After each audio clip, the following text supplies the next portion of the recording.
వాక్యాన్ని ధ్యానించుకోవడానికి దేవుడు మనకు దయచేసిన ఆధిక్యతను బట్టి దేవునికి వందనాలు. ప్రార్థన చేసుకొని ఈ యొక్క బైబిల్ స్టడీ కార్యక్రమాన్ని ప్రారంభం చేసుకున్నాం.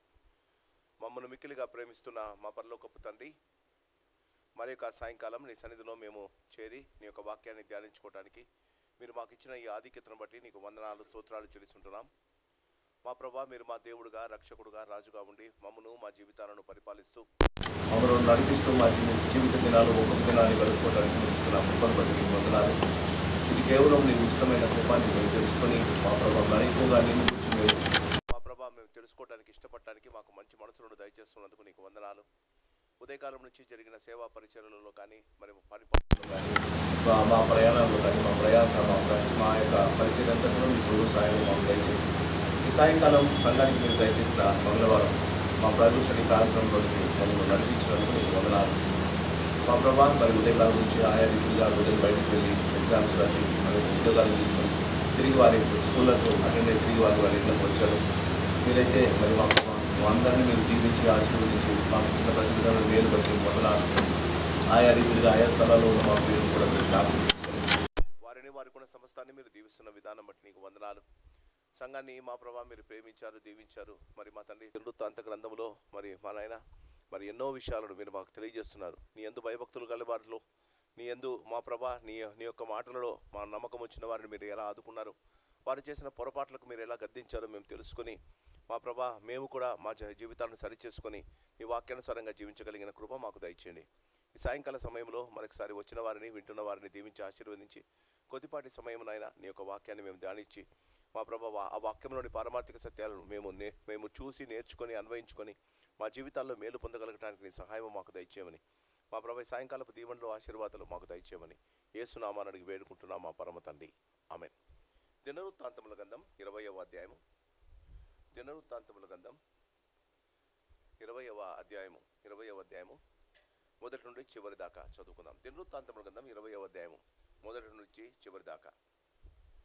ఇది అయిన తరువాత మోయాబీయులను, అమ్మోనీయులను, మోయోనీయులతో కొందరు దండెత్తి యెహోషాపాతు మీదికి వచ్చిరి.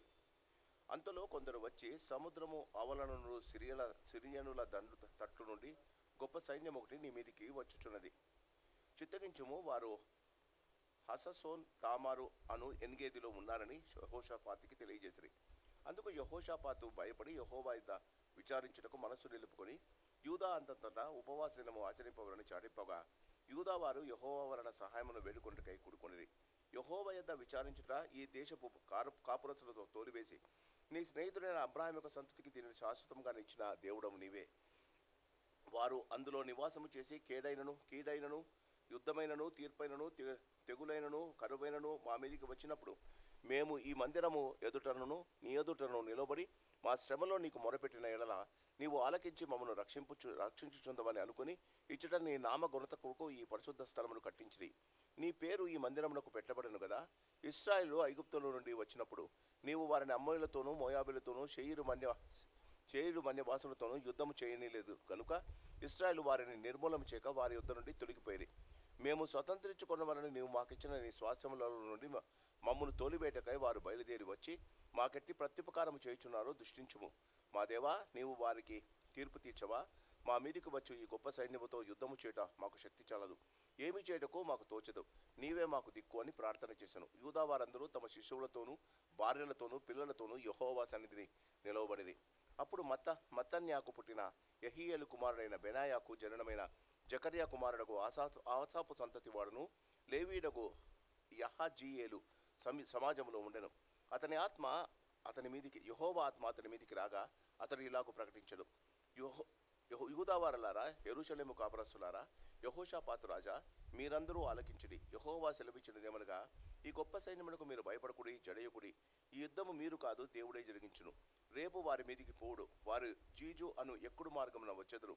మీరు యెరూవేలు అరణ్యము మందరమున్న వాగు కొన దగ్గర వారిని కనుగొందురు. ఈ యుద్ధములో మీరు పోట్లాడవలసిన నిమిత్తము లేదు. యూదావారులారా, యెరూషలేం వారా, మీరు యుద్ధ పంక్తులు తీర్చి నిలబడిరి. మీతో కూడా యెహోవా దయచే రక్షణను మీరు చూచెదరు. భయపడకుడి, జడియకుడి. రేపు వారి మీదికి పోవుడి, యెహోవా మీతో కూడా ఉండును. అప్పుడు యెహోషాపాతు సాష్టాంగ నమస్కారము చేసెను. యూదావారును యెరూషలేము కాపురస్తులను యెహోవా సన్నిధిని సాగిలపడి నమస్కరించి కహతీలను సంతతి వారకు కోరహీలను సంతతి వారకు లేవీలు నిలబడి గొప్ప శబ్దంతో ఇశ్రాయేలు దేవుడైన యెహోవాను స్తుతించిరి. అంతటా వారు ఉదయమున లేచి తెకోవ అరణ్యమునకు పోయిరి. వారు పోచుండగా యెహోషాపాతు నిలబడి, యూదావారులారా, యెరూషలేము కాపురస్తులారా, నా మాట వినుడి. మీ దేవుడైన యెహోవాను నమ్ముకొనుడి, అప్పుడు మీరు స్థిరపరచబడుదురు. ఆయన ప్రవక్తలను నమ్ముకొనుడి, అప్పుడు మీరు కృతార్థులవుతారని చెప్పాను. మరియు అతడు జనులను హెచ్చరిక చేసిన తర్వాత యెహోవాను స్తుతించుటకు గాయకులను ఏర్పరిచి, వారు పరిశుద్ధాలంకారములను ధరించిన సైన్యము ముందర నడుచుచు, యెహోవా కృప నిరంతరమును యెహోవాను స్తుతించుడని స్తోత్రము చేయుటకు వారిని నియమించడు. వారు పాడుటకును స్తుతించుటకును మొదలుపెట్టగా యెహోవా యూదా వారి మీదికి వచ్చిన అమ్మోనీయుల మీదను మోయాబీలను షేయిరు వన్యవాసుల మీదను మాటుగాండ్రలు పెట్టాను గనుక వారు హతులైరి. అమ్మోనీయులు, మోయాబీలు, షేయిరులు మన్యవాసులలో బొత్తిగా చంపి నిర్మూలము చేయబడని పొంచి ఉండి వారి మీద పడిరి. వారు షేయిరు కాపురస్తులను కడముట్టించిన తర్వాత తమలో ఒకరికొకరు చంపుకొనుటకు మొదలుపెట్టిరి. యూదావారు అరణ్యమందును కాపరుల దుర్గము దగ్గరకు వచ్చి సైన్యము తట్టు చూడగా వారు శవములై నేల మీద పడి ఉండిరి, ఒక్కడునూ తప్పించుకొనలేదు. యెహోషాపాతు అతని జనులు వారి వస్త్రములను దోచుకొనుటకు దగ్గరకు రాగా ఆ శవముల యొద్ద విస్తారమైన ధనమును ప్రశస్తమైన నగరును కనబడెను. వారు తమకిష్టమైనంత మట్టుకు తీసుకుని తాము కొంచెంపో తగిలిన కంటే ఎక్కువగా ఒలుచుకొనిరి. కొల్ల సొమ్ము అతి విస్తారమైనందున దానిని కూర్చుకున్నటకు 3 దినములు పట్టెను. 4వ దినమున వారు బెరాకాలోయలో కూడిరి. అక్కడ వారు యెహోవాకు కృతజ్ఞతాస్తుతులు చెల్లించినందున నేటి వరకు ఆ చోటికి బెరాకాలోయ అని పేరు. ఇలాగున యెహోవా వారి శత్రువుల మీద వారికి జయము అనుగ్రహించి వారిని సంతోషపరచెను గనుక యెరూషలేమునకు ఉత్సవములో మరలవలనని యూదావారును యెరూషలేము వారును వారందరికీ ముందు యెహోషాపాతును సాగి వెళ్ళిరి. వారు యెరూషలేములో ఉన్న యెహోవా మందిరమును స్వరమండలమును సితారాలను వాయించుచు బూరులు ఊదుచూ వచ్చిరి. ఇశ్రాయేలు శత్రువులతో యుద్ధము చేసినని దేశమును రాజ్యముల వారందరూ వినిగా దేవుని భయం వారందరి మీదకి వచ్చెను. ఈ ప్రకారము అతని దేవుడు చుట్టూనున్న వారిని జయించి అతనికి నెమ్మది అనుగ్రహింపగా యెహోషాపాతు రాజ్యము నిమ్మలముగా ఉండెను. యెహోషాపాతు యూదా రాజ్యమును ఏలెను. అతడు ఏలనారంభించినప్పుడు 35 సంవత్సరములు గలవాడై యెరూషలేములో 20 సంవత్సరములు ఏలెను. అతని తల్లి షిల్తీ కుమార్తె, ఆమె పేరు అజూబా. అతడు యెహోవా దృష్టికి యథార్థముగా ప్రవర్తించి తన తండ్రి అయిన ఆసా మార్గాలను నడుచుచు దానిలో నుండి తొలగిపోయిను. అయితే అప్పటికి ఇంకను జనులు తమ పితరుల దేవుని వెదుకుటకు తమ హృదయములను స్థిరపరచుకొనలేదు. అతడు ఉన్నత స్థలములను తీసివేయలేదు. యెహోషాపాతు చేసిన కార్యములన్నిటిని గురించి హననీ కుమారుడైన యెహూ రచించిన గ్రంథమందు వ్రాయబడి ఉన్నది. ఈ యెహూ పేరు ఇశ్రాయేలు రాజుల గ్రంథమందు కనబడుచున్నది. ఇది అయిన తర్వాత యూదా రాజైన యెహోషాపాతు మిక్కిలి దుర్మార్గముగా ప్రవర్తించిన ఇశ్రాయేలు రాజైన అహజ్యాతో స్నేహము చేసెను. తర్షీషునకు పోదగిన ఓడలను చేయింపవలనని యెహోషాపాతు అతనితో స్నేహము చేయగా వారు ఎసోన్గే బెరులో ఆ ఓడలను చేయించిరి. అప్పుడు మారేషా వాడును దోదావాహు కుమారుడు ఎలియేజరు, నీవు అహజ్యాతో స్నేహము చేసుకుంటేవు గనక యెహోవా నీ పనులను భంగము చేయునని యెహోషాపాతు మీద ప్రవచనం ఒకటి చెప్పెను. ఆ ఓడలు తర్షీషునకు వెళ్ళబోలకుండా బ్రద్దలైపోయెను. దేవుడు తన వాక్యాన్ని దీవించి ఆశీర్వదించునుగాక. క్రీస్తునందు ప్రేమైన వాళ్ళరా, మరి ఒక రాజు, యూదా రాజు యెహోషాపాతు జీవితాన్ని గురించి గతించిన 3 వారాలుగా మనము ధ్యానిస్తూ ఉన్నాం. యెహోషాపాతు జీవితంలో చివరి అధ్యాయం ఇది. 21వ అధ్యాయము యెహోషాపాతు తన పితరులతో కూడా నిద్రించి అని వ్రాయబడి ఉంది. జీవితంలో మనకు కష్టాలు, ఇరుకులు, ఇబ్బందులు తప్పకుండా వస్తాయి. మన జీవితంలో మనము మాట్లాడిన మాటల మీద జీవిస్తామో లేదో దేవుడు దర్శించాలని కోరుకుంటాడు. మనం ఎప్పుడైనా ఏదైనా చేసినప్పుడు, మనం ఏదైనా మాట్లాడినప్పుడు అది దేవుని వాక్యానుసారంగా ఉంటుందా లేదా, మన మాటలలో మనం జీవిస్తున్నామా లేదా అని దేవుడు గమనిస్తాడు. ఇది మనం గమనించాలి. 19వ అధ్యాయము చివరి మాట 19వ అధ్యాయంలో చివరి మాట ఏముందంటే, మరియు ప్రధాన యాజకుడైన 19వ అధ్యాయం 2వ దినవృత్తాంతములో 19-11 వచనం, మరియు ప్రధాన యాజకుడైన అమర్యా యెహోవాకు చెందు సకల విషయములను కనిపెట్టుటకు మీ మీద ఉన్నాడు. యూదా సంతతి వారికి అధిపతికు ఇష్మాయేలు కుమారుడుకు జెబద్యా రాజు సంగతులలో విషయములలో పైవాడుగా ఉన్నాడు. లేవీలు మీకు పరిచారకులుగా ఉన్నారు. ధైర్యము వహించుడి, మేలు చేయుటకై యెహోవా మీతో కూడా ఉండును. This is the statement of a king. ఒక రాజు తన రాజ్యములో ఉన్న ప్రజలకు చెప్తున్నాడు, దేవుడు మీతో ఉంటాడు, మీరు భయపడొద్దండి. మన జీవితాలలో మనం చాలాసార్లు చాలా మందితో మాట్లాడతాం. మన పిల్లలతో మనం మాట్లాడతాం, మన సంఘస్థులతో మాట్లాడతాం, మన సహవాసులతో మాట్లాడతాం. వారికి దేవుని గురించి చాలా గొప్పగా చెప్పుకుంటాం. దేవుడు మనకు అది చేస్తాడు, దేవుడు మనకు ఇది చేస్తాడు, దేవుడు మన జీవితాల్లో ఉంటాడు, మనల్ని నడిపిస్తాడు, మనం కోరినట్లు మనం ఏదైతే ప్రార్థన చేస్తామో దేవుడు దయచేస్తాడని పాస్టర్గా నేను, పెద్దలుగా మీరు చాలామందికి చెప్తూ ఉంటారు. దేవుడు ఎప్పుడైతే నేను దేవుని మీద ఆసక్తి కలిగి దేవుని మాటలను ఇతరులకు చెప్పడానికి ఇష్టపడతానో దేవుడు అప్పుడే నన్ను ఎవరైతే చెప్పాడో వానిని తప్పకుండా పరీక్షించడానికి ఇష్టపడతాడు. The person who is perfect in God's word, ఏ వ్యక్తి అయితే దేవుని యొక్క వాక్యంలో స్థిరపడి బలపడటానికి ఇష్టపడుతున్నాడో, ఏ వ్యక్తి అయితే దేవుని వాక్యాన్ని చెప్పి దాని ప్రకారంగా జీవించడానికి ఇష్టపడుతున్నాడో వారికి మాత్రమే దేవుడు పరీక్ష పెడతాడు. అంతే కదండి. ఇప్పుడు సిబిఎస్ఈ ఎగ్జామ్ జరుగుతున్నాయి, 9th క్లాస్ వాళ్ళకి లేవు, 10th క్లాస్ వాళ్ళకే ఉన్నాయి. You have to grow up to that stage. దేవుడు మనకు నిర్ణయించిన ఆ స్థానము చేరేంత దాకా దేవుడు మనకు పరీక్ష పెట్టాడు. బాగా గమనించండి. దావీదునకు పరీక్ష పెట్టాడు, సొలొమోనుకు పరీక్ష పెట్టలేదు. సొలొమోను దావీదు అంత యథార్థంగా దేవుని యందు భయభక్తులు కలిగి జీవించలేదు. సొలొమోనునకు బెత్షెబాతో ఆయన పరీక్ష పెట్టాడు, ఓడిపోయాడు, ఒప్పుకున్నాడు. దావీదు బెత్షెబాతో తప్పు చేశాడు, ఒప్పుకున్నాడు, పశ్చాత్తాపడ్డాడు. దేవుడు పేతురు యూదాలను తన శిష్యులుగా ఎన్నుకున్నాడు. వారిని చివరి దినం దాకా తన ప్రేమను తన మాటలు తనకు చెప్పాడు. చెప్పిన తర్వాత పేతురేమో నిలదొక్కున్నాడు, యూదా నశించిపోయాడు. ఎప్పుడైతే మనము దేవుని యందు భయభక్తులు కలిగి ఉండాలి అని అనుకుంటామో అప్పుడు దేవుడు మన మీద, పోయిన ఆదివారం చెప్పినట్టు, యోబు మీద దేవునికి సంపూర్ణమైన నమ్మకం ఉన్నింది. జీవితంలో దేవుడు మన మీద నమ్మకం ఏర్పరచుకున్నప్పుడు ఆయన తప్పకుండా పరీక్ష పెడతాడు. ఎందుకు? మనము మన మాటలతో కాదు, మన క్రియలతో దేవుని ఘనపరచాలని. చాలామంది మనము చాలా గొప్ప మాటలు మాట్లాడతాం, దేవుడు మనకు అది చేస్తాడు ఇది చేస్తాడు అని. జీవితంలో గమనించండి, మాటలలో జీవించేవారు చాలా తక్కువ అండి. దేవుని మాటలలో, మంచి మాటలలో జీవించేవారు చాలా తక్కువ. 20వ అధ్యాయము 1వ వచనము, ఇది అయిన తరువాత మొట్టమొదటి మాట, ఏదైన తర్వాత, మాట్లాడిన తర్వాత, ఏదైన తర్వాత, తన దేవుని గురించి సాక్ష్యం ఇచ్చిన తర్వాత, ఏదైన తర్వాత 19వ అధ్యాయంలో చివరి మాట, ధైర్యము వహించుడి, మేలు చేటకే యెహోవా మీతో కూడా ఉండును. జీవితంలో మనము ఇది గమనిస్తే, దేవుడు మన జీవితాలలో ఏమై ఉన్నాడో మనం గమనిస్తే, దేవుడు మేలు చేస్తాడని సంపూర్ణంగా నమ్మితే వెంటనే దేవుడు నీ పరీక్ష ద్వారా ఇశ్రాయేల్ అందరూ, నీ పరీక్ష దాకా నీ చుట్టూ ఉన్న వారందరూ దేవుని యందు భయభక్తులు కలిగి ఆయనను ఒప్పుకోవాలని దేవుడు కోరుకుంటాడు. ఇది మన జీవితాల్లో గమనించాలి. If you are not being tested, ఏం చేద్దాం ప్రభా అనే పరిస్థితికి నువ్వు రాకపోతే నీ మాటలలో నీవు జీవించడం లేదని మనం గమనించాలి. ఇది అయిన తరువాత దేవుడు ఆయన అంటాడు, యెహోవాను నమ్ముకున్నాడు, ఆయన నీకు మేలు చేస్తాడు. రాజునకు మేలేంటండి? రాజునకు మేలేంటి? తన జీవితము, తన రాజ్యము సుభిక్షంగా ఉండాలి. తన జీవితము, తన రాజ్యము యుద్ధాలు లేకుండా ఉండాలి. తన జీవితము, తన రాజ్య ప్రజలు సంతోషంగా ఉండాలి. అట్లాంటి రాజునకు 20వ అధ్యాయంలో మనం గమనిస్తే ఒకరు కాదండి, మోయాబీలు, అమ్మోనీలు, మొయోనులు కొందరు దండెత్తి యెహోషాపాతు మీదకి వచ్చిరే. ఈయనేమో దేవుని గురించి చెప్తున్నాడు, సాతానేమో 3 రాజ్యాల రాజులను ప్రిపేర్ చేస్తున్నాడు. క్రైస్తవులుగా మనం గమనించాలి, ఎప్పుడైతే మన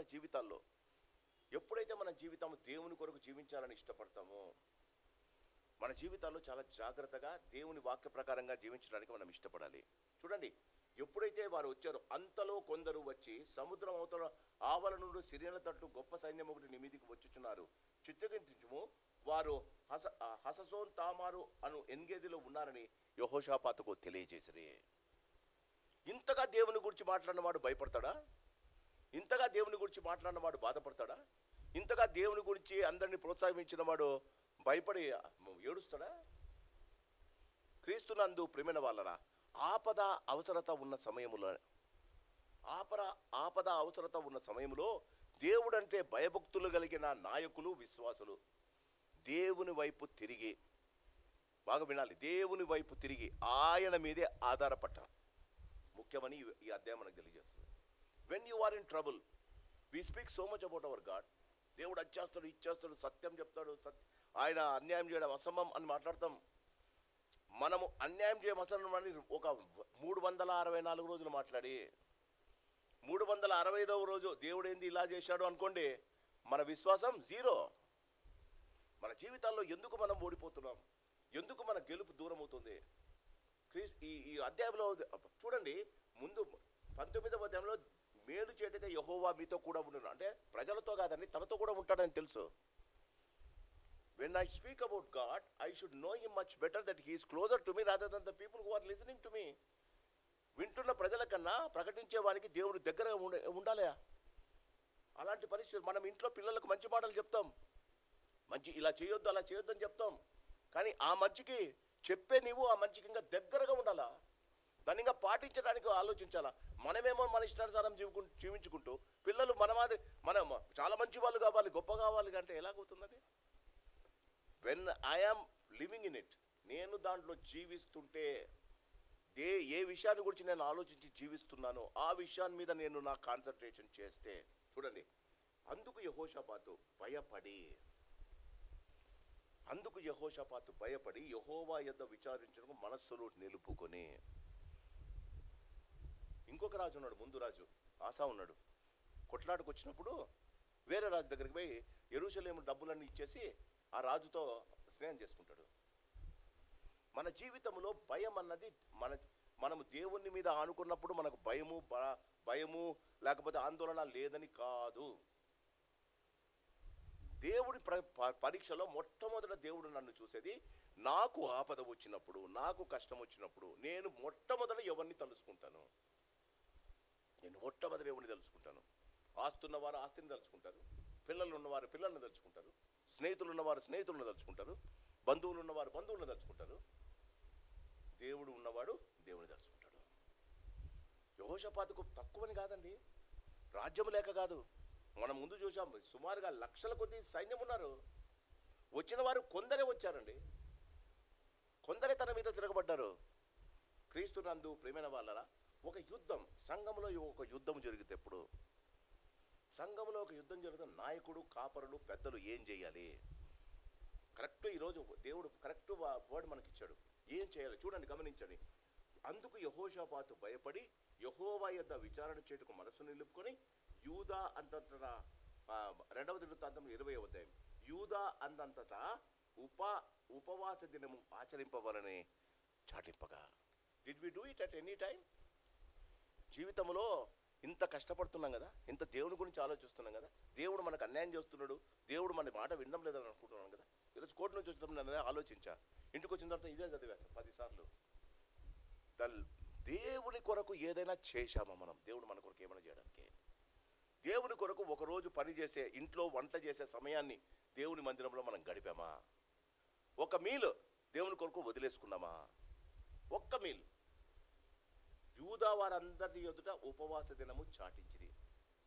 క్రీస్తు నందు ప్రేమైన వల్ల గాడ్ ఎక్స్పెక్ట్స్, దేవుడు మన జీవితంలో నేను ఆయన కొరకు ఏం పోగొట్టుకున్నాను, ఏం వదులుకున్నాను చూస్తాడట. యూదా వారు చూడండి, అందుకు యెహోషాపాతు భయపడి యెహోవా యొద్ద విచారణ చేయుటకు మనసు నిలుపుకొని యూదా అంతటా ఉపవాస దినము ఆచరింపవాలని చాటింపగా. యూదా, రెండవది ఆయనేమో చెప్పాడండి, యూదా వారు యెహోవా వలన సహాయమును వేడుకొనుటకై కొనిరి. మన సంఘంలో ఇది లేదు. నేను చెప్పాలి మీతో,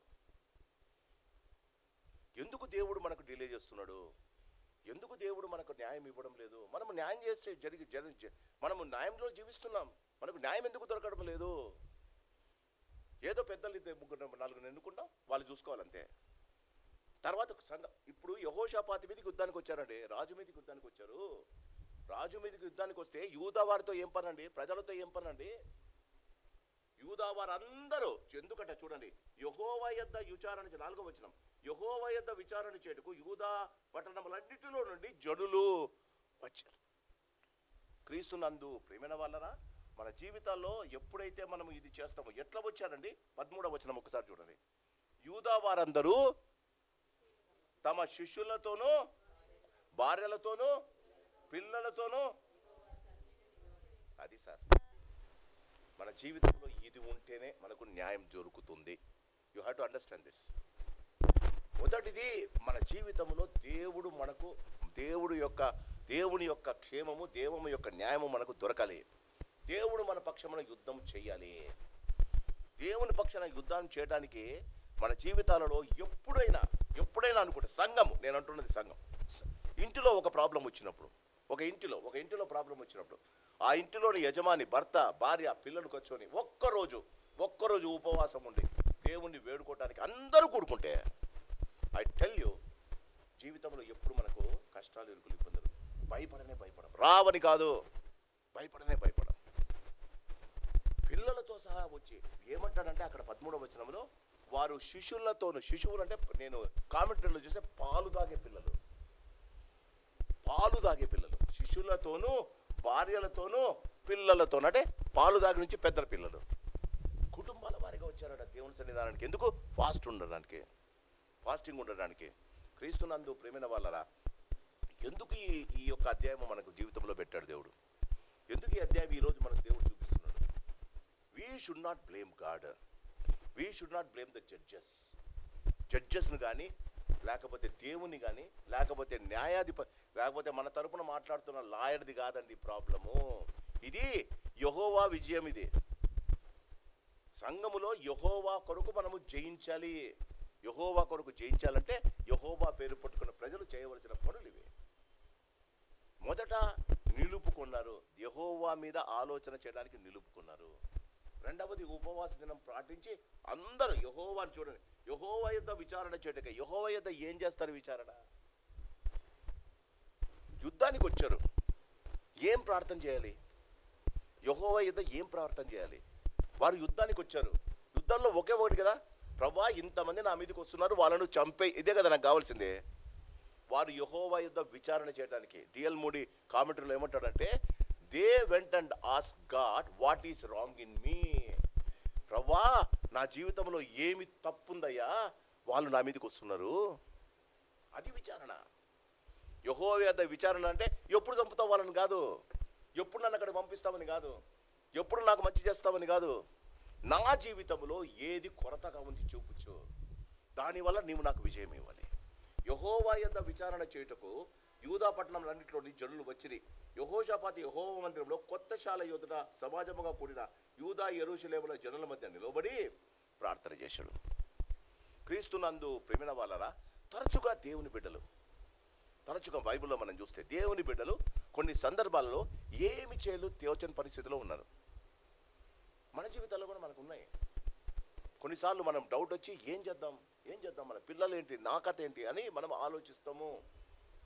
దేవుడు ఎందుకు అలాంటి ఆలోచన, అలాంటి ఏమంటారు డిస్టర్బెన్స్ మన జీవితాల్లో ఎందుకు పెడతారు? అలాంటి పరిస్థితికి దేవుడు మనం ఎందుకు తీసుకొని పోతాడు? దేవుడు అంటాడు, ఈ వాక్యంలో అంటాడు అంటే, ఏమి చేయలేనప్పుడు దేవుని దగ్గర పోయి ఏడు చేసే.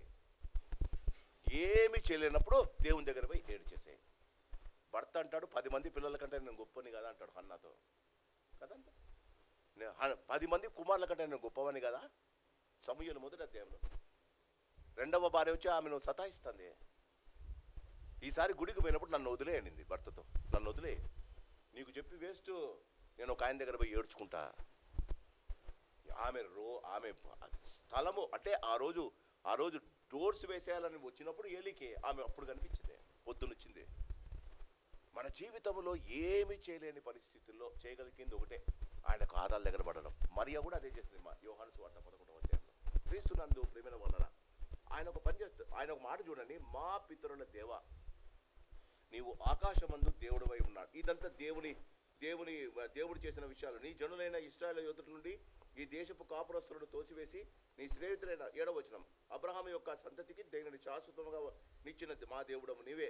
వారు అందులో నివాసము చేసి కీడైనను, యుద్ధైనను, తీర్పైనను, తెగులైనను, కరువైనను మా మీదకి వచ్చినప్పుడు మేము ఈ మందిరం ఎదుట నిలబడి నీ ఎదుటను నిలబడి మా శ్రమలో నీకు మొరపెట్టినలా నీవు ఆలకించి మమ్మల్ని రక్షించదు అనుకొని ఇచ్చట నీ నామ ఘనత కొరకు ఈ పరిశుద్ధ స్థలం కట్టించింది. నీ పేరు ఈ మందిరమునకు పెట్టబడను కదా. ఇశ్రాయేలు, జాగ్రత్తగా 10వ వచనం, ఇశ్రాయేలు ఐగుప్తులో నుండి వచ్చినప్పుడు నీవు వారిని అమ్మోనీయులతోనూ మోయాబీలతోనూ షెయీరు మన్యవాసులతోనూ యుద్ధము చెయ్యనిలేదు గనుక ఇశ్రాయేలు వారిని నిర్మూలము చేయక వారి యొద్ద నుండి తొలగిపోయేది. క్రీస్తునందు ప్రియమైన వాళ్ళ దేవుడు ఏమంటాడంటే, నువ్వు పరిశుద్ధమైన, జాగ్రత్తగా వినాలి, నేను ఇచ్చే స్థలానికి మీరు వెళ్ళేటప్పుడు కననీయులు, హిత్తీయులు, గిబూసీయులు, హివ్వీయులు చాలామంది ఉన్నారు. వాళ్ళు నీతో పాటు సహవాసము చేయకూడదు. వారిని నువ్వు తరిమి వేయాలి, వారిని నువ్వు చంపివేయాలి. వారు నీతో పాటు నివసించకూడదు. ఏదో ఒకనాడు వారి దేవతలను నీవు తప్పకుండా నువ్వు వారిని ప్రేమించేటట్టు చేస్తాడు. క్రీస్తునందు ప్రేమైన వాళ్ళరా బాగా గమనించండి, ఏమంటున్నాడు? దేవుడు లేని వారితో వీళ్ళు వెళ్ళి దేవుని బిడ్డలు వెళ్ళి సహవాసం చేశారు అని ఒప్పుకుంటున్నాడు ఆయన. ఏంటి చూడండి, షేరు వనవాసంలో యుద్ధము చేయలేదు కనుక ఇశ్రాయేలు వారిని నిర్మూలన చేయక వారి యుద్ధ నుండి తొలగిపోయి, ఎక్కడైతే వాళ్ళు ఉన్నారో వాళ్ళని పోయి చంపకుండా వాళ్ళ దగ్గర నుంచి వేరే చోటుకి పోయి దేవుడు అన్నాడు వీళ్ళని చంపేసి వీళ్ళ స్థలం ఆక్రమించుకోమని, వీళ్ళు వాళ్ళని వదిలేసి వేరే చోటుకి పోయి సెట్ చేసుకున్నారు.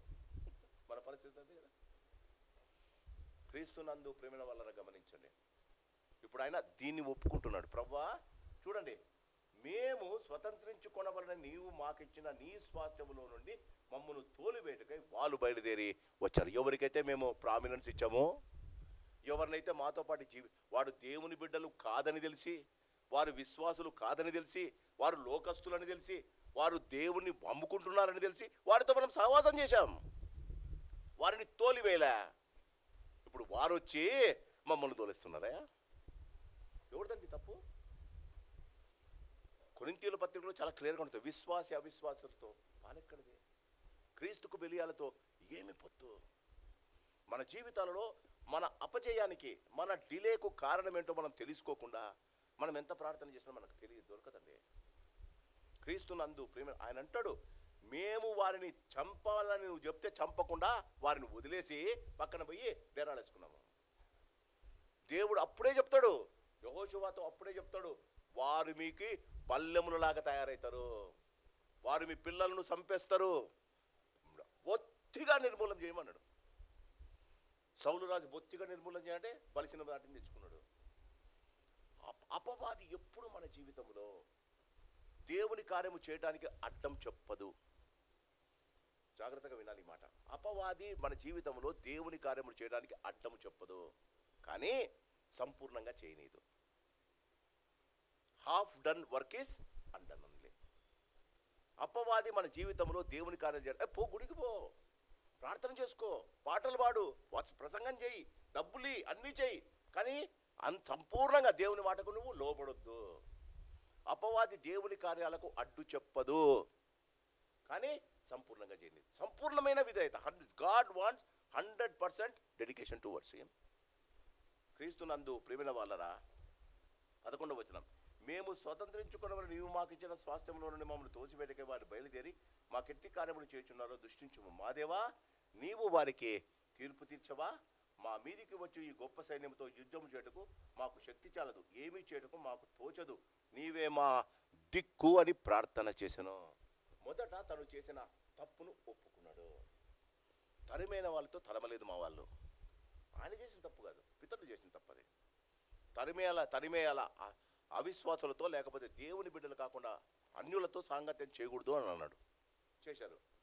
ఇప్పుడు అన్యులు తన మీదకి వస్తున్నారు. ఆయన తన ముత్తాతలు చేసిన తప్పును ఒప్పుకుంటున్నాడు. ఒప్పుకొని ఏమంటాడు చూడండి, ఒప్పుకున్న తర్వాత ఆయన జీవితంలో ఆయన అంటాడు, మేము ఇప్పుడు యుద్ధానికి మేము పోలేము, చూడండి మాకు తీర్పు తీర్చు. ఇది మాకు అర్థం కావాలి కదా, మాకు తీర్పు తీర్చు, మాకు న్యాయాన్ని దయచేయి. ఎందుకు ఏమడుగుతున్నాడు ఆయన? నీవు మా పితరులైన అబ్రహాము, ఇస్సాకు, యాకోబులకు ఈ స్థలం ఇస్తానన్నావు, మేము వచ్చాం, కానీ నీవు చెప్పిన మాట ప్రకారంగా 100% మేము దీన్ని ఆక్యుపై చేసుకోలే. కొంతమందిని మా పనుల కోసం పెట్టేసుకున్న పనివారిగా పనికి వస్తారని ఇప్పుడు వాళ్ళు మా మీద యుద్ధానికి వచ్చారు. చివరి మాట చూడండి ఏమంటాడు, ఏమి చేయటకు మాకు తోచదు. ఇది దేవుడు expects. Until unless you have a simple plan in your mind. ఏదైనా దేవుని కార్యాలు చేసేటప్పుడు నీ జీవితంలో until unless, even if you have a simple plan in your mind, నీ స్వతహాగా ఆలోచించేది ఏదైనా నీ మనసులో చిన్న ఆలోచన ఉంటే దేవుని ఆలోచన నీ జీవితంలో జరగదు. దేవుడు కోరుకునేది ఇది. దేవుడు కోరుకునేది ఏమి చేయను మాకు తోచదు, నీవే మా దిక్కు. క్రీస్తునందు ప్రేమ దేవుని సేవకులు పోరాడవలసిన పరిస్థితులు ఇవి. మొదట ఏమి తప్పు చేశామో ఒప్పుకోవాలి. రెండవది ఆయన తప్ప నేను ఎవరి మీద ఇప్పుడు ఏమంటాడు, నీవు మా దిక్కంటే వేరే వాళ్ళ దిక్కు లేదనేగా. మన మనసులో ఏదో ఒకటి ఆలోచన ఉంటుందండి. ఏదన్నా వస్తే మన మనసులో ఒక ఆలోచన ఉంటుంది, వాని దగ్గర పోదాం వీని దగ్గర పోదామని. ఫస్ట్ అయితే ప్రార్థన చేసుకొని పోదామంటాం. బాగా గమనించండి, మన ఆలోచన ఎలా ఉండాలంటే దేవుడే మా ఏమంటున్నాడు ఆయన, నీవే, వాళ్ళందరూ ఏమంటారు, నీవే మా దిక్కు. సైన్యం లేదా? కావాలంటే పక్కన ఇశ్రాయేలు రాజు అయిన అహజ్యా ఉన్నాడు. అహాబు తన కొడుకైన యెహోరామును అతల్యాకిచ్చి, అహాబు రాజు కుమార్తెకిచ్చి పెళ్లి చేశాడు. అతల్య ఇంట్లో ఉన్న కోడలు పక్కనున్న ఇశ్రాయేలు రాజు యొక్క కూతురు, అహాబు కూతురు. వియ్యంకులు ఇశ్రాయేలు రాజుకు చెప్తే రాడా యుద్ధం మీదకి? తనకున్న బలము కన్నా, తనకున్న స్నేహము కన్నా దేవుని మీద ఆధారపడ్డ ముఖ్యమని దేవుడు తెలియజేస్తున్నాడు. Not that we are not having strength. మన జీవితంలో మనకు స్ట్రెంగ్త్ లేక కాదు, మనం ఇంకా గెలవలేకపోవడానికి కారణం మన దగ్గర స్ట్రెంగ్త్ లేదని కాదు. మనకున్న ఆలోచన పక్కన పెట్టి దేవునితో మనకు నీవే మా దుఃఖని ఎప్పుడు చెప్పగలుగుతామో చూడండి. 13వ వచనం, యూదా వారందరూ తమ శిష్యులతోనూ భార్యలతోనూ పిల్లలతోనూ యెహోవా సన్నిధిని నిలువబడిరి. మొదట వాళ్ళు కూడుకొనిరి. 4వ వచనంలో కూడుకొనిరి. యెహోషాపాతు ప్రార్థన చేసేంత దాకా వాళ్ళు ఆమేన్ అనే దానికి నిలబడ్డారట. ఎందుకంటే పాలు తాగే పిల్లలు కూడా దేవుడు ఇది కోరుకుంటాడండి. Until unless a church or a congregation completely comes into the presence of the Lord, నేను మీకు చెప్పాలి, మనమందరము ఏకరీతిగా దేవుడి సన్నిధానంలో ఏకీభవించి ఉపవాసం చేసి, పిల్లలందరూ ఇంట్లో ఒక్కరు ఉండకూడదు, పిల్లలందరూ వచ్చి చేయండి, ఈ వారం లోపల మనకు జడ్జిమెంట్ రాకపోతే అన్నాడు. శేషమేమీ లేకుండా వాళ్ళు పిల్లలతోనూ శిష్యులతోనూ భార్యలతోనూ వచ్చారు అని ఉంది. మనం ఏం చేస్తాం, నీకు వద్దులేనన్నా, దేవుడికి చిన్న పిల్లల ఏడుపు కూడా స్తుతి ఆరాధనట. మన జీవితాల్లో మనం చేసే పొరపాటు ఇది. ఒక్కరు లేకుండా మన సంఘానికి వచ్చే కుటుంబాల వారికి అందరు రండి, ఒక్కరోజు దేవుని ఒక 2 గంటలు గడుపుతాం, ఏడుద్దాం దేవుని దగ్గర. ఎందుకు ఇవ్వడండి? పద్ధతి ఇది. వారు వచ్చారు, కూడుకున్నారు. రెండవది నిలబడ్డారు. ఎందుకు? ప్రార్థన చేసేటప్పుడు నిలబడ్డారు. చూడండి, అప్పుడు మత్తన్యాకు పుట్టిన యహీయేలు కుమారుడైన బెనయ్యాకు జననమైన జకర్యా కుమారుడకు ఆసాపు సంతతి వాడు లేవీయుడకు అహజీయేలు సమాజంలో ఉండెను. ఈయన ప్రవక్త కాదండి. ప్రతిసారి దావీదు దగ్గరికి నాతాను వచ్చాడు, ఇంకొకటి దగ్గరికి ఇంకోటి వచ్చాడు, దేవుని యొక్క భక్తులు వచ్చి మాట్లాడారు. ఎప్పుడైతే యెహోషాపాతు యథార్థంగా సమాజాన్నంతా కూడి తన జీవితంలో దేవుని కార్యాలు జరగాలని ఇష్టపడతాడో, దేవుడు ప్రవక్తను పంపల, సమాజంలో ఉన్న సామాన్య మానవుని వాడుకున్నాడు. మన సంఘంలో ఎవరో మనకు తెలియదు. జీవితంలో దేవుడు కార్యాలు జరిగించడానికి పాస్టర్లు అక్కర్లేదు, దేవుని కార్యాలు జరిగించడానికి ప్రవక్తలు అక్కర్లేదు, దేవుని కార్యాలు చేయడానికి బిషప్లు అక్కర్లేదు. చూడండి, మీరే చూడండి. అతడు యహజీయేలు సమాజంలో ఉండెను, యెహోవా ఆత్మ అతని మీదికి రాగా అతడు ఇలాగూ ప్రకటించను. ఎందుకు రాదండి యెహోవా ఆత్మ? మన దేవుడు సజీవుడు కదా, ఎందుకు జరగదండి మన జీవితాల్లో? వచ్చిన వారందరూ ఏడుస్తున్నారు. ఎందుకు? బాగా గమనించండి. యుద్ధానికి భయపడి కాదు, మీరు అది గమనించుకోవాలి. యుద్ధానికి భయపడి కాదు, వారి జీవితంలో వారు తప్పు చేశారని ఏడుస్తున్నారండి. ఇన్ని రోజులు మేము ఈ భయంకరమైన వారితో జీవిస్తున్నామయ్యా, ఇన్ని రోజులు వాళ్ళు మా మధ్య ఉండి మమ్మల్ని కష్టపెడుతున్నారయ్యా, నీ మాటకు మేము పెడచెవిని పెట్టామయ్యా, నువ్వు చంపమంటే చంపకుండా వాడితో పాటు కాపురాలు పెట్టుకున్నామయ్యా. క్రీస్తునందు ప్రియమైన వాళ్ళరా, ఆయన అంటాడు, మీరందరూ యూదా వారలారా, యెరూషలేము కాపురస్తులారా. 15వ వచనం, యెహోషాపాతు రాజా, మీరందరూ ఆలకించుడి. యెహోవా సెలవిచ్చినదేమనగా, ఈ గొప్ప సైన్యమునకు మీరు భయపడకుడి, జడియకుడి, ఈ యుద్ధము మీరు కాదు, దేవుడే. They wanted that. ఇశ్రాయేలు రాజు రాజ్యంతోనూ ఇశ్రాయేలు సైన్యంతోనూ యూదా సైన్యంతోనూ యుద్ధానికి పోవడానికి యెహోషాపాతుకి ఇష్టం లేదు. ఎందుకంటారు?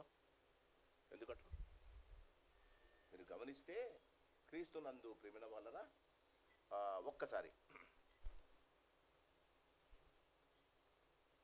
24వ వచనం, ఒకరికొకడు చంపుకొనుటకు మొదలుపెట్టిరి, యూదావారు అరణ్యమందు కాపురముల దగ్గరకు వచ్చి సైన్యము తట్టు చూడగా వారు శవములై ఉండిరి.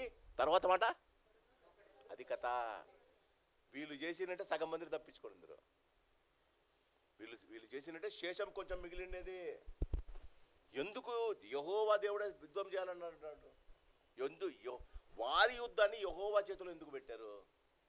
తప్పించుకున్నవాడు శేషం ఒక్కట్లేదండి. క్రీస్తునందు ప్రేమ, ఇది దేవుని విజయం. మన జీవితాల్లో మనము విజయం కొరకు కోరుకుంటాం. దేవుడు కూడా మనకు విజయాలని మనం ఇష్టపడతాడు. యెహోషాపాతు చేసిన ఈ యొక్క ప్లానింగ్ మన సంఘంలో చేయగలిగితే ఈ కార్యాలు మనం అంటబట్టుకొని సరే ఇంటికెళ్ళి ఇంకోసారి నేను ఒక 10 సార్లు చదివిన ఈ అధ్యాయం. మీరు ఇంటికెళ్ళి ఒకసారి చదవండి, మీకు అర్థమవుతుంది. మనకు రావాల్సిన మనం అన్యాయంగా వస్తున్నారు, అన్యాయంగా మనల్ని నిందిస్తున్నారు, అన్యాయంగా మనం బయట ఉన్నాం, ఇన్ని రోజులుగా బయట ఉన్నాం, అక్రమము అన్యాయం జరిగిపోతుంది. ప్రభు అంటాడు, నీవు జీవించవలసినట్టు నీవు జీవించలే, నీవు అడగవలసినట్టు నన్ను అడగలే, నేను కోరుకున్నట్టు నువ్వు చేయలే. అందుకే ఈ అధ్యాయం మనకి ఈరోజు ఇచ్చాడు. క్రీస్తునందు ప్రేమ చూడండి, దేవుడు రేపు వారి మీదికి పోవుడే వారు జీజు అని ఎక్కుడు మార్గమున వచ్చేది. 16వ వచనం, మీరు యెరూయేలు అరణ్య మందిరమున వాగు దగ్గర వారిని కనుగొందరు. యుద్ధం యెహోవాను చేయమన్నారయ్యా. 3వ పాయింట్, మొదటిది యెరూషలేములో ఉన్న వాళ్ళు ఒక్కరింట్లో లేకుండా అందరూ వచ్చారు. 2వది వారి తప్పిదాలను ఒప్పుకున్నారు. 3వది ఆయన మాట చొప్పున జీవించడానికి యుద్ధం చేయడానికి వెళ్ళారు. యుద్ధం నువ్వు చేయమన్నాడు, వచ్చి ముందేమంటాడు, దేవుడే యుద్ధము జరిగించును, నాకు కత్తెందుకు ఇంకా, దేవుడే యుద్ధం జరిగించాడు, నాకు డాలెందుకు ఇంకా, దేవుడే యుద్ధం జరిగిస్తాడు. కానీ దేవుడు అంటాడు, నీవు యుద్ధ సన్నుదులై వెళ్ళాలి. యెరూషలేము యెరికో గోడ కూలాలి అంటే మందసాన్ని ఎత్తుకొని సైన్యంలో ఉన్న వారందరూ వారి యుద్ధ అలంకరణలు ధరించి బూరలు ఊదుకుంటూ ఒకరోజు తిరగాలి. పిచ్చి కదా, పోయి మళ్ళీ పండుకోవాలి.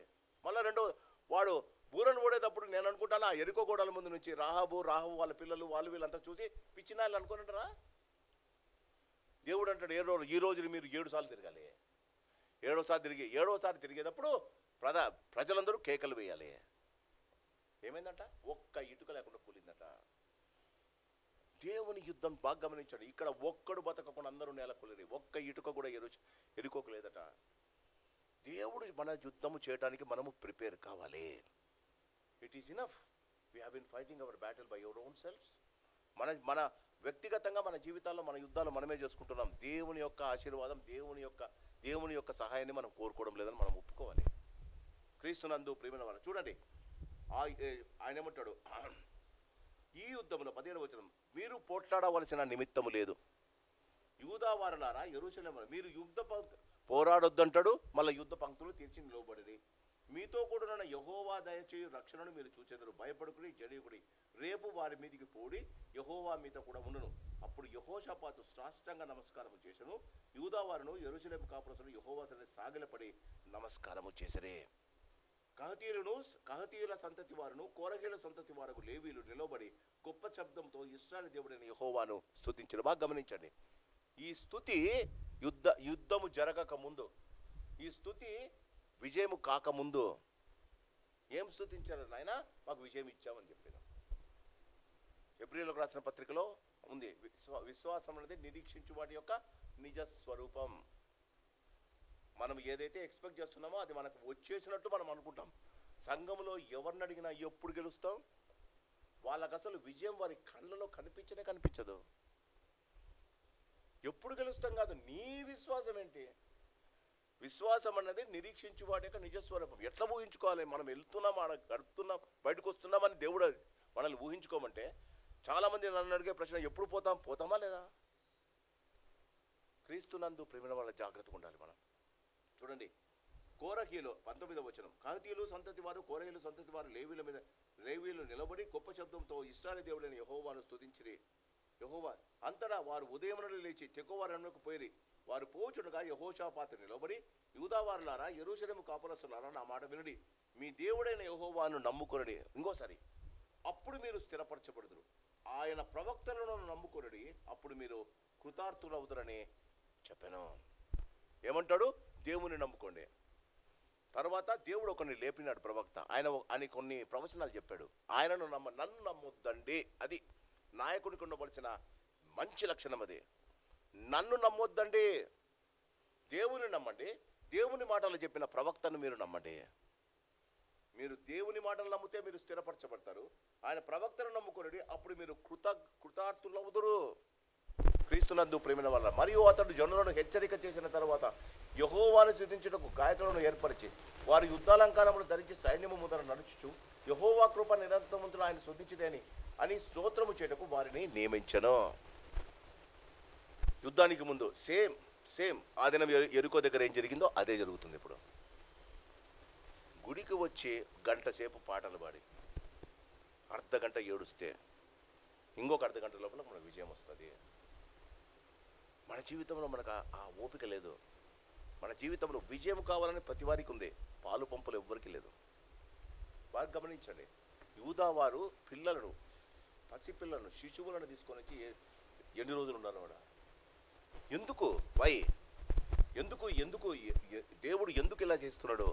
ఈ 20వ అధ్యాయం 2వ దినవృత్తాంతం 20వ అధ్యాయం కొన్ని దేశాలకు, క్రైస్తవ దేశాలకు మాదిరికరమైన యుద్ధం అంట. ఇక్కడ జరిగినట్లు క్రైస్తవ దేశాలు యుద్ధాలను ఇలా చేస్తారట. 20వ అధ్యాయం 2వ దినవృత్తాంతం 20వ గ్రంథంలో చాలా, అంటే ఒక 200-300 సంవత్సరాల క్రితం క్రైస్తవ దేశాలు ఎందుకు ఆక్యుపై చేసుకున్నారు? ఇలా చేశారట. మన జీవితంలో చిన్న ప్రశ్నను మనకు జవాబు దొరకబోతుంది. క్రీస్తునందు ప్రేమను గమనించండి. ఆయన ఏమంటాడు? చేసిన తర్వాత వారు 22 వారు పాడుటకును స్తుతించడం మొదలు పెట్టగా యెహోవా యూదా వారి మీదకి వచ్చిన అమ్మోనియ మీదను మోయాబీయులను షోరవేల వన్యముల మీదను మాటుగాండ్లను పెట్టెను. మాటుగాండ్లు అంటే ఎవరు సార్? వాళ్ళే అమ్మోనీయులు, మోయాబీలు, హిత్తీయులు వాళ్ళే వచ్చినారు. వాళ్ళలో నుంచి కొంతమంది వచ్చి ఇశ్రాయేలు ఎక్కడికి వస్తున్నారో చూద్దామని వాళ్ళు మాటుగాండ్లను దేవుడు వాళ్ళకు మనసులో పెట్టి వాళ్ళని పెట్టాడు. మాటుగాండ్లు చూడండి. కనుక వారు శరీరం వన్యముల మీద మాటుగాండ్లను పెట్టాడు కనుక వారు హతలైరి. వాళ్ళలో వాళ్ళే. చూడండి తరువాత చూడండి, అమ్మోనీయులను మోయాబీలను శరీర వన్యముల నివాసులను బొత్తిగా చంపి నిర్మూలన చేయని పొంచి ఉండి వారి మీద పడిరి. వారు శరీర కాపసులను కడముడిచిన తర్వాత తమలో తాము దేవుడు శత్రువెవరో మిత్రువెవరో శత్రువుకి తెలివి లేకుండా చేసేసాడు. వారితో పాటు యుద్ధానికి ఇస్రాయేలుకి వచ్చినాడు. వాళ్ళలో కొంతమంది మాటుగాండ్రు అయ్యారు. వాళ్ళు చంపుకున్నారు. అర్థమవుతుందా? ఇంకా యుద్ధానికే పోలే. వచ్చిన శత్రువులు, ఆ శత్రువుల్లో కొందరు మాటుగాండ్రై వారికి వచ్చిన వారి స్నేహితులు శత్రువులు అయిపోయారు, కనిపించారు. ఉన్నది లేనట్టు, లేనది ఉన్నట్టు చేస్తాడమ్మా దేవుడు. అంతదాకా ఒక 100 మంది పోయి అందరిని చంపేశారు. తర్వాత వాక్యం అంటుంది వాళ్ళలో వాళ్ళకి అప్పుడు రియలైజ్ చేసింది, ఏంద్రా నువ్వు నా ఫ్రెండ్ని చంపినావు, నువ్వు నీ ఫ్రెండ్, వాళ్ళు చంపుకున్నారు. యూదా 24 యూదా వారు అరణ్యం ముందున్న కాపరుల దుర్గము వచ్చి సైన్యము తట్టు చూడగా వారు శవములై నేల పలి ఉండేది. ఆయన చెప్పాడు. ఎవరు చెప్పాడండి? క్రీస్తునందు ఆయన యహజీయలు చెప్పాడు. ఏమని చెప్పాడు? ప్రవచించాడు. మీరు యుద్ధానికి పోయండి, మీరు యుద్ధానికి వెళ్ళాలా, యుద్ధ డ్రెస్సులు వేసుకొని పోవాలా, సైన్యము ముందు కోయరు బోలాలా, మీరు దేవుని స్తుతించాలా, మీరు కొండెక్కి చీపు అరణ్యం మీదకి వెళ్ళాలా, కొండెక్కి కొండ దిగాల అరణ్యంలోనికి దిగే సమయానికి అడంతా శవాలైపడి ఉన్నాయట. క్రీస్తునందు ప్రేమ చూడండి. యెహోషాపాతు అతని జనులను 25వ వచనం, యెహోషాపాతును అతని జనులను వారి వస్త్రమును దోచుకున్నట్టు దగ్గరకు రాగా ఆ శవముల మీద విస్తారమైన ధనము ప్రశస్తమైన నగులను కనబడను. వారు వచ్చింది యుద్ధానికండి. తమకిష్టమైనంత మట్టుకు తీసుకొని తాము కొంచెం పోగలిగినంతకంటే ఎక్కువగా ఒలుచుకొని కొల్లసము అతి విస్తారమైందన దాన్ని కూర్చుకొనుటకు ఒకరోజు ఏడ్చినారండి. ఒక్కరోజు దేవుని సందేహంలో వచ్చి ఏడ్చి నిలబడ్డారండి. 3 రోజులు కొల్లసమ్మును ఇంటికి తీసుకున్నారండి. క్రీస్తునందు ఇది దేవుని కార్యాలు. దేవుడు మన జీవితాల్లో, మన సంఘాల్లో ఇవి చేయాలని ఇష్టపడతాడు. వాట్ యు హ్యావ్ లాస్ట్ దానికి 3 అంతలు, 3 రోజులట. ఇప్పుడు మామూలుగా నేను అదే అనుకున్నా, అన్ని బట్టలన్నీ ఉతికి పక్కన వేసేసి బట్టలన్నీ నేను అంటే కొలసం అంటే గబ లాక్కుంటారు కదా, బట్టలన్నీ బయటేసి ఉతికిన తర్వాత ఒక్కసారి ఎంత 5 నిమిషాలు అన్నీ చేసిన 3 రోజులు అంటే ఎంత వచ్చింటుందమ్మా? ఒక్కొక్కరికి ఒక లారీ ఎంత వచ్చింటుందా బంగారు? రెండవది ఇంకోటి నాకు అర్థం కాదు, యుద్ధానికి వీళ్ళు బంగారు వేసుకొని వచ్చినారు మోయాబీలు. మీరు చూడండి 25వ వచనం, వారు తమకిష్టమైనంత మట్టుకు తీసుకొని కొంచుపోగలిగినంత ఎక్కువగా ఒలుచుకొని కొల్లసొమ్ము అతి విస్తారమైన 4 దినములు పట్టెను. క్రీస్తునందు ప్రేమైన వాళ్ళరా. 25వ వచనం, యెహోషాపాతు అనే జనులు అతని వస్తువులు దోచుకుంటూ దగ్గరికి రాగా శవముల మీద విస్తారమైన ధనమును ప్రశస్తమైన నగరును కనపడాను. డబ్బు ఎందుకు తెచ్చుకున్నారు వీళ్ళు? క్రెడిట్ కార్డు లేవేమో, డెబిట్ కార్డులు. డబ్బు ఎందుకు తెచ్చుకున్నారు వీళ్ళు? అసలు యుద్ధానికి పోయేవాడు ఏమన్నా యుద్ధ కవచాలు వేసుకొని పోవాలి కదా. నగలు వేసుకునేవాడు అన్న మగోడు వస్తాడు యుద్ధానికి. దేవుడు వచ్చేటట్టు చేశాడు. ఎందుకు? గర్వము. మమ్మల్ని బతికించినావు, మమ్మల్ని బతుకుంటే ఎలా బతికినామో చూడని చూపించుకోవడానికి వచ్చినారమ్మా. యుద్ధం గెలిచి ఆ బంగారు వేసుకొని మాకు దేవుడు ఎంత ఇచ్చినాడు చూడని చూపించుకోవడానికి వచ్చినారు. ఏమని వీళ్ళు ఎందుకు వచ్చినారమ్మా? ఇశ్రాయేలు ఓడించుకోవడానికి పోయారు. ఏదైనా సరే అన్యాయము అక్రమమే. కానీ జరగవలసిన కార్యక్రమం ఏంటంటే దేవుని బిడ్డలు అన్యాయమును ఎలా గెలవాలి, అది దేవుని పద్ధతిలోనే మనం గెలవాలి. దేవుడు చెప్పినట్టే మనం చేయాలి. క్రీస్తునందు ప్రియమైన వాళ్ళరా. చూడండి 26వ వచనం, 4వ దినమున వారు బెరాకా లోయలో కూడిరి. అక్కడ వారు యెహోవాకు కృతజ్ఞతాస్తుతులు చెల్లించిన నేటి వరకు ఆ చోటికి బెరాకా లోయ అని పేరు. కొన్ని సంఘాలకు బెరాకా చర్చెస్ అని పెట్టుకుంటారు. స్తుతి లోయ. క్రీస్తునందు ప్రియమైన వాళ్ళరా. వీళ్ళకు భయం కూడా లేదండి. ఇంటోళ్ళు వెయిట్ చేస్తున్నారన్న భయం కూడా లేదండి. ఎందుకంటారు? కుటుంబాల వారిగా పాలు తాగే పిల్లలు కూడా ఆడున్నారు, వారితో పాటు ఉన్నారు. ఇంటికి పోవడానికి వాళ్ళకి ఇష్టం లేదు. దేవుని సన్నిధానంలో వారు 4 రోజులు, 4వ రోజు వాళ్ళు బెరాకా లోయ భయంకరమైన లోయ. ఆ లోయను స్తుతి లోయలు చేసేశారు. క్రీస్తునందు ప్రేమ గమనించండి. ఈలాగున యెహోవా వారికి శత్రువుల మీద వారికి జయము అనుగ్రహించి వారిని సంతోషపరచును కనుక యెరూషలేము ఉత్సవములో మరవలని యూదావారును యెరూషలేము వారును వారికందరికీ యెహోషాపాతును సాగివెళ్ళిరి. వారు యెరూషలేములో యెహోవా మందిరమునకు స్వరమండలమును సితారాలను వాయించుచు బూరలు ఊదుచు వచ్చిరి. ఇశ్రాయేలు శత్రువులతో యెహోవా యుద్ధము చేసినని దేశముల రాజ్యముల వారందరూ వినగా దేవుని భయము వారి మీదికి కలిగినది. ఇది మీరు అండర్స్టాండ్ చేసుకోవాలి. ఇశ్రాయేలు శత్రువులతో యెహోవా యుద్ధము చేసెను. ఈ గుడి దగ్గరికి పోతే దేవుడు మన ఇంట్లో ఎవరినో ఒకటి చంపేస్తారన్న భయము ఆర్ఎస్ఎస్ వాళ్ళకు పుట్టాలా? ఎందుకు పుట్టదు? దేవుడు మనల్ని గురించి ఎవడన్నా వచ్చి మనల్ని ఏమనంటే దేవుడు రియాక్ట్ కాడు. మనకేం జరిగినా దేవుడు పట్టించుకోడు. మనం ఆయన దగ్గర ఏడుతో ఏమైనా సాయం చేస్తాడేమో కానీ యెహోవా భయం. చూడండి, మీరే చూడండి.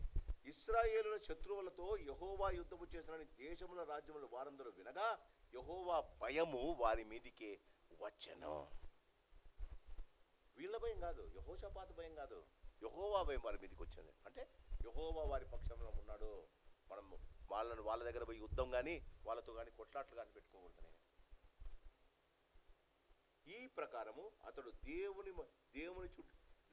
అతని దేవుడు చుట్టూనున్న వారిని జయించి అతనికి నెమ్మది అనుగ్రహింపగా యెహోషాపాతు రాజ్యము నిమ్మలముగా ఉండెను. బిగినింగ్ ఏమో భయంతో స్టార్ట్ అవుతుంది, ఎండింగ్ వచ్చేటప్పటికి నిమ్మలత్వం వస్తుంది. మధ్యలో దేవుని మాట ప్రకారంగా జీవించే జీవితం ఉంది, సమాజం ఉంది. దేవుడు ఏది కోరుకున్నాడో అది చేసి వారి జీవితంలో నిమ్మలమైన జీవితం తెచ్చుకోవడానికి వారు ఇష్టపడ్డారు. క్రీస్తునందు ప్రేమైన వాళ్ళరా. 31వ వచనం, యెహోషాపాతు యూదా రాజ్యమును ఏలను. అతడు ఏలనారంభించిన 35 సంవత్సరములు గలవాడై యెరూషలేములో 20 సంవత్సరములు ఏలను. అతని తల్లి షిల్తి కుమార్తె, ఆమె పేరు అజూబా. అతడు యెహోవా దృష్టికి యథార్థంగా ప్రవర్తించి తన తండ్రి అయిన ఆశా మార్గమును నడుచు దానిలో తొలగిపోకుండా. చాలా మంచి స్టేట్మెంట్. తర్వాత చూడండి, అయితే అప్పటికింకను జనులు తమ పితరుల దేవుని వెదుటకు తమ హృదయములను స్థిరపరచుకోలేదు, అతడు ఉన్నత స్థలములను తీసివేయలేదు. ఒక్కసారి మనం గమనిస్తే క్రీస్తునందు ప్రేమైన వాళ్ళరా, తన జీవితంలో ఎందుకు ఉన్నత స్థలాలను ఆయన తీయలేకపోయలేదు? ఎందుకు తన జీవితంలో మామూలుగా మనం ఒకసారి 17వ అధ్యాయం 6వ వచనం, 17వ అధ్యాయం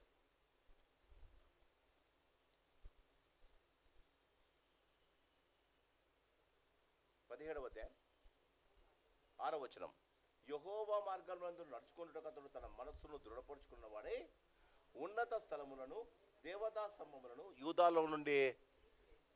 2వ దినవృత్తాంతంలో 17:6. ఇక్కడేమంటది? ఉన్నత స్థలములను తీసివేయలేదు. ఆయన తీసేస్తూ ఉంటే ఆయనతో పాటు ఉన్న ప్రజలు ఉన్నత స్థలాన్ని మళ్ళీ కట్టించుకున్నారు. యెహోషాపాతు తిరిగి వాటిని తీయడానికి కంకణం కట్టుకోలేదు. జీవితంలో మనం గమనించాలి. ఎందుకు తర్వాత అంటాడు, తర్వాత విషయంలో మనం గమనిస్తారు. ఎందుకు యెహోషాపాతు ఎందుకు తర్వాత దాంట్లో ఎందుకు ఆయన భయంకరంగా ఓడలు చేసుకొని వర్తకానికి పంపించే ఓడలు ఎందుకు బద్దలయ్యాయి? శత్రువుడు చంపిన దేవుడు ఓడలను సముద్రంలో ఓడలను ఎందుకు బతికించలేదు? ఓడలు ఎందుకు బాగా గమనించండి. స్థిరపడ్డాడు, రాజ్యము నిమ్మలంగా ఉంది. ఈ doesn't want to tickle anything. అమ్మా, తప్పే, సత్యమే. మీరు గమనించండి. జీవితంలో ఉన్నత స్థలాలను తీసేసి దేవుని యొక్క కృపను పొందాడు. ఎప్పుడు అడిగినా దేవుడు ఆయనకి ఇస్తున్నాడు. ఇప్పుడు ఆయన నిమ్మలంగా ఉంది. చేయడానికి కంఫర్టబుల్ లైఫ్ చేయడానికి ఇష్టం లేదు. ఉన్నత స్థలాలను తీసివేయలేదు. నెక్స్ట్ గమనించండి. అతడు అయితే క్రీస్తున్న 34 వచ్చిన యెహోషాపాతు చేసిన కార్యములన్నిటి గురించి హననీ కుమారుడైన యెహూ రచించిన గ్రంథమందు వ్రాయబడి ఉన్నది. ఈ యెహూ పేరు ఇశ్రాయేలు రాజుల గ్రంథమందు కనబడుచున్నది.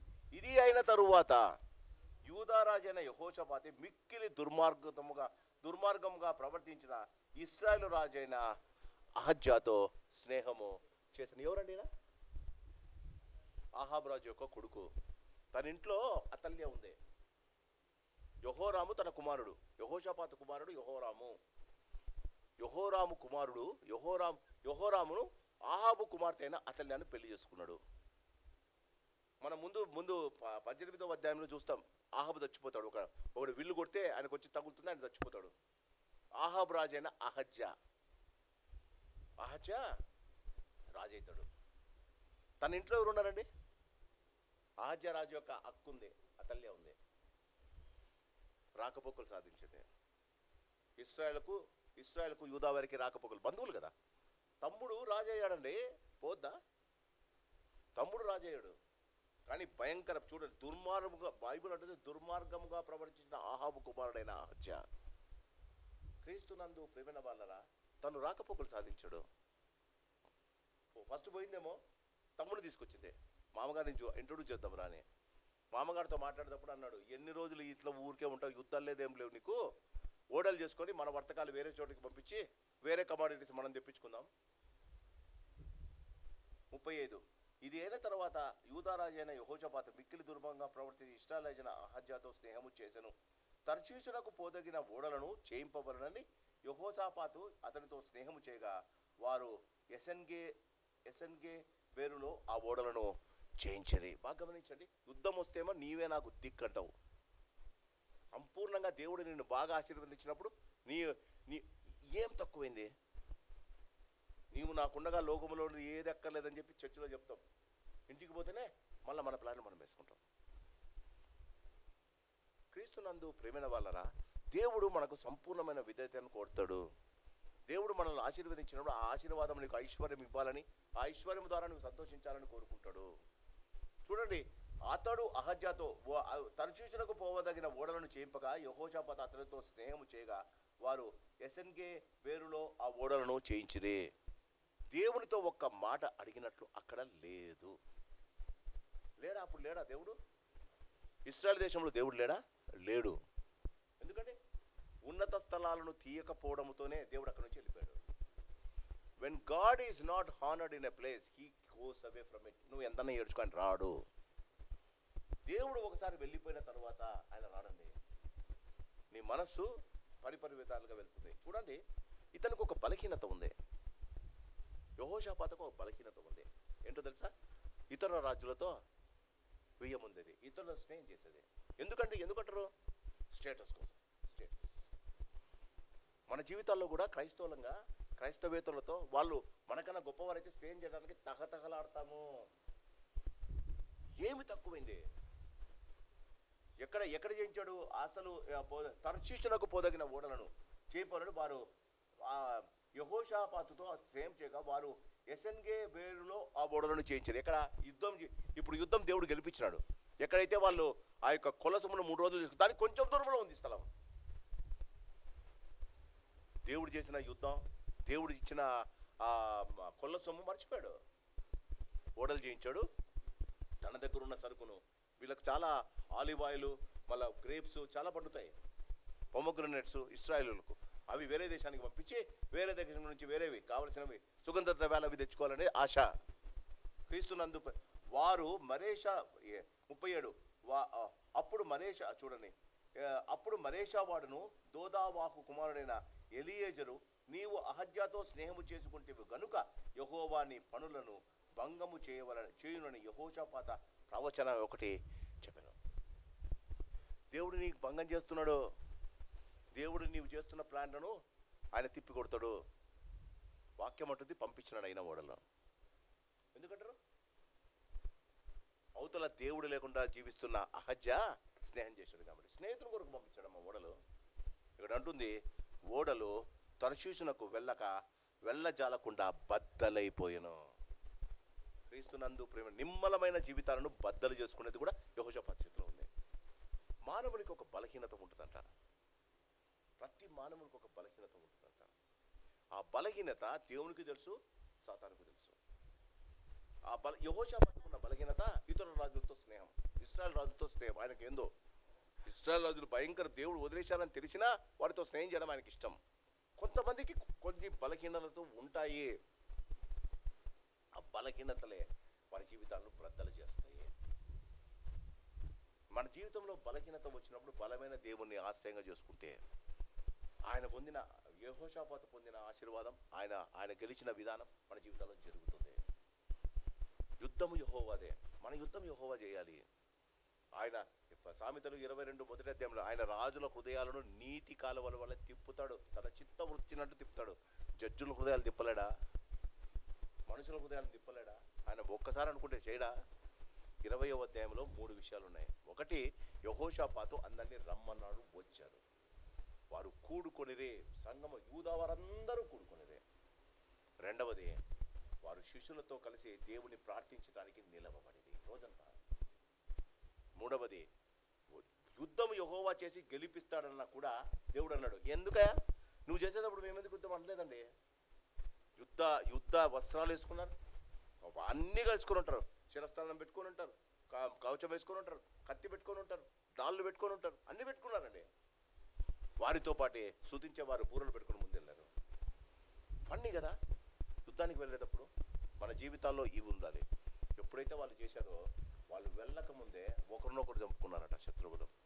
మన శత్రువులు చంపడాన్ని మనం అన్నంలే, న్యాయం గెలవాలని కోరుకుంటున్నాం. క్రీస్తునందు ప్రేమైన వారు, యెహోషాపాతు చేసిన జీవితం, ఆయన నడిపించిన విధానం మనం సంఘంలో జరిగిస్తే దేవుడు మనలను మన జీవితాలను ఆశీర్వదిస్తాడు. ప్రార్థన చేసుకుందాం. పరిశుద్ధుడా నీకు వందనాలు. మరి ఒక సాయంకాలం 2వ దినవృత్తాంతాల గ్రంథం 20వ అధ్యాయం నుంచి మా ప్రభా నీ యొక్క వాక్యాన్ని ధ్యానించుకోగలిగిన కృప మాకు ఇచ్చినందుకు నీకు వందనాలు. మరి మా తండ్రి, మాలో ఉన్న ప్రశ్నలకు జవాబులు మీరు ఇచ్చారు. మా జీవితాల్లో మేము ఎందుకు ఇలా జీవిస్తున్నామో మా ప్రభా, మా జీవితంలోని లోటుపాట్లను మీరు మాకు తెలియజేశారు. మా ప్రభా, నీ వాక్యము మమ్మల్ని సంధించినప్పుడు సరి చేసుకొని బాగుపడితే మా ప్రభా మీరిచ్చే ఆశీర్వాదాలను మేము పొందుతానన్న విశ్వాసం మాకు దయచేయండి నాయన.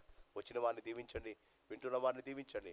యెహోషాపాతు ఆనాడు మరి మా తండ్రి తన జీవితంలో స్థిరపడిన తర్వాత నాయన తన మనసులో తన ఇష్టానుసారంగా నిన్ను కన్సల్ట్ చేయకుండా తన ఇష్టానుసారంగా జీవించి మా ప్రభా ఎంతో ఆస్తిని పోగొట్టుకున్నాడయ్యా. మా జీవితాల్లో కూడా కొన్నిసార్లు నీ నుండి దూరమై నీకు ప్రార్థించక వాక్య ప్రకారంగా జీవించక మా జీవితాల్లో ఎన్నో గొప్ప మేలను పోగొట్టుకుంటున్నాం. దయచేసి మమ్మల్ని క్షమించమని ఈ సాయంకాలం మేము విన్న వాక్యం మా హృదయాల్లో పదిలపరిచి మేము నీ కొరకై జీవించగలిగిన కృప మాకు దయచేయమని మరొకసారి ఇంటికి వెళ్తుండగా మా ఇళ్ళకు సకాలంలో చేర్చి మేము తిరిగి నీ యొక్క వాక్యాన్ని ధ్యానించి నీ కొరకై జీవించగలిగిన కృప మాకు దయచేయమని ప్రాణప్రియుడైన యేసునామాన్ని అడిగి వేడుకుంటున్నాం మా పరమ తండ్రి. ఆమేన్. పరమ తండ్రి ప్రేమ, ప్రభు యేసు వారి కృప, పరిశుద్ధాత్మ దేవుని అన్యోన్య సహవాసం చేరి వచ్చిన మనకును రాలేని వారికి ఆయన కృపా కాపుదల భద్రత ఇప్పుడు ఎల్లప్పుడూ సదాకాలము తోడై ఉండును గాక. ఆమేన్.